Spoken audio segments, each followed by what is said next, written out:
சதானந்த மகாராஜ் அவருடைய மாத பூஜை வந்து எங்களுடைய 75வது பிறந்தநாள் விழாவையும் சேர்ந்து இங்கே சிறப்பாக நடத்தியமைக்கு நான் உங்கள் அனைவருக்கும் நன்றி தெரிவித்துக் கொள்கிறேன். இதை போன்ற இடத்திற்கு வருவதெல்லாம் எல்லாரும் வந்து வர முடியாது. கோடிக்கணக்கான மக்கள் வாழ்கின்ற இந்த இடத்திலே நாம் அதிகபட்சமாக ஒரு 1,00,000 பேர் கூடுகிறோம். அந்த கோடிக்கணக்கான மக்களுக்கும் கிடைக்காத பாக்கியம் இந்த 1,00,000 பேருக்கு கிடைக்கிறது என்று சொன்னால்,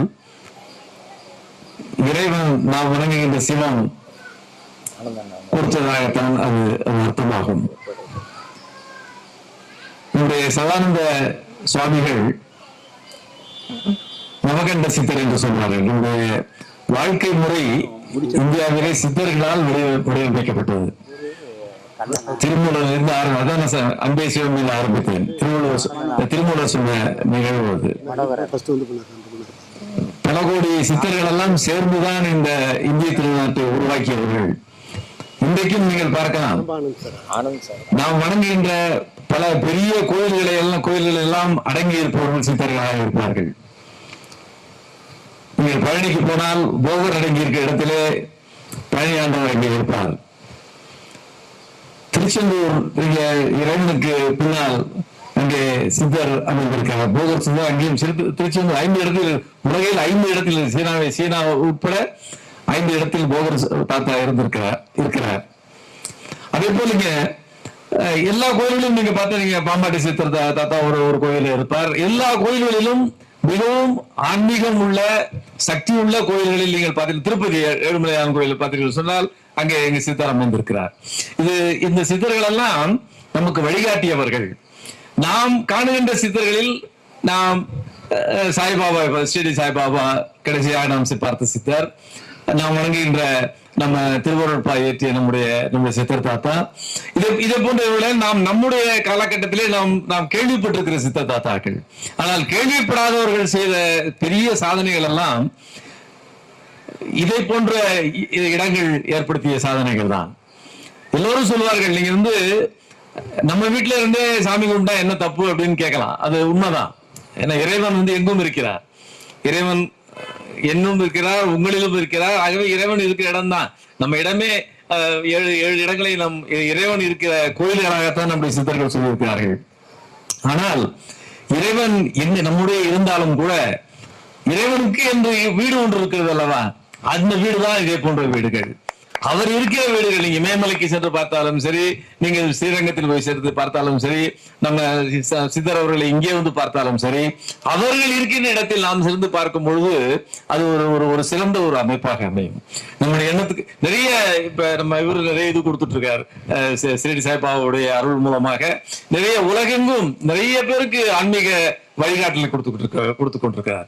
ஆனால் இவர் யூடியூப் மூலமா கொடுத்த வழிகாட்டுதலுக்கு மேல் இவரை வந்து நேரடியாக பார்த்து செல்கிறவர்களுக்கு கிடைக்கிற புண்ணியம் ரொம்ப ரொம்ப அதிகம். இப்ப லேட்டஸ்டா முதலமைச்சருடைய மனைவி கூட அவருடைய கோயிலுக்கு போயிருந்தாங்க. என்னன்னா, அமைதி வேண்டும் என்பவர்கள் என்னதான் நமக்கு எண்ணம் இருந்தாலும், நாம் கடவுளை பிடிக்காதவர்களாக இருந்தாலும், கடவுளை வணங்காதவர்களாக இருந்தாலும் அவர்களுக்கும் அமைதி வேண்டும். சோ அமைதி வேண்டுகிற இடம் எது இருந்தாலும் மனிதன் அங்கே சொல்லுவான். அந்த அடிப்படையிலே இறைவனுக்கு அப்பாற்பட்டது இறைவன் கொடுத்த அமைதி. அந்த அமைதி கிடைக்கிற இடம் இதே போன்ற இடங்கள்.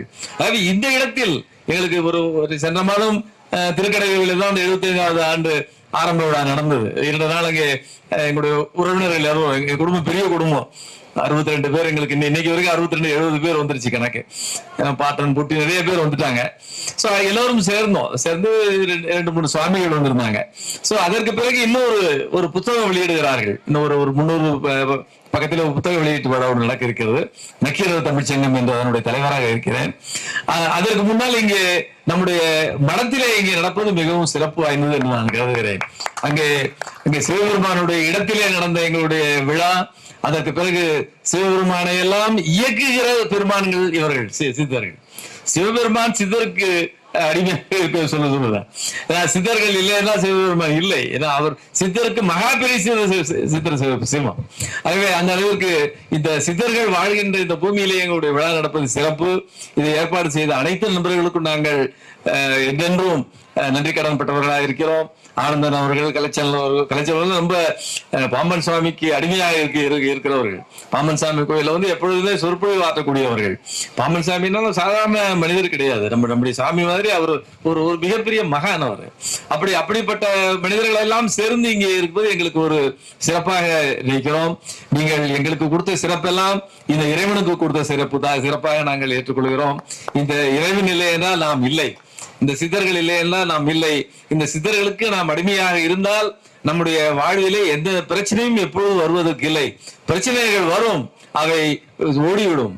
அவற்றை சித்தர்கள் பார்த்து கொண்டு இருப்பார்கள். அந்த அளவிலே இந்த நம்பிக்கை மிகவும் அதிகமாக வளர்ந்து கொண்டிருக்கிற இந்த காலகட்டத்திலே உங்களுக்கெல்லாம் ஏற்புரையாக எங்களுடைய மனமார்ந்த நன்றியை நான், என் மனைவி, என்னுடைய மக்கள், பேரன் பேத்திகள் அனைவரும் சார்பாக உங்களுக்கு தெரிவித்து அமைகிறேன். நன்றி, வணக்கம். அருட்பெருஞ்சோதி அருட்பெருஞ்சோதி தனிப்பெரும் கருணை அருட்பெருஞ்சோதி. இன்று நீதிபதி ஐயாவுக்கும் அம்மாவர்களுக்கும் நாங்கள் சும்மா பார்வையாளராக வந்தோம். ஆனா அந்த வரலாறு எங்களையும் மேலே ஏற்றி வரலாறு சொன்ன பாடல் தான் சொல்ல போனோம். நீருண்டு பொழிகின்ற காருண்டு கருணை அருட்பெருஞ்சோதி என்று 4 முறை சொன்னார். 1000 கும்பாபிஷேகத்தை செய்வதற்கு இணையானது என்று சொல்வார்கள். அவ்வளவு பெரிய ஒரு பெரிய சித்தம்.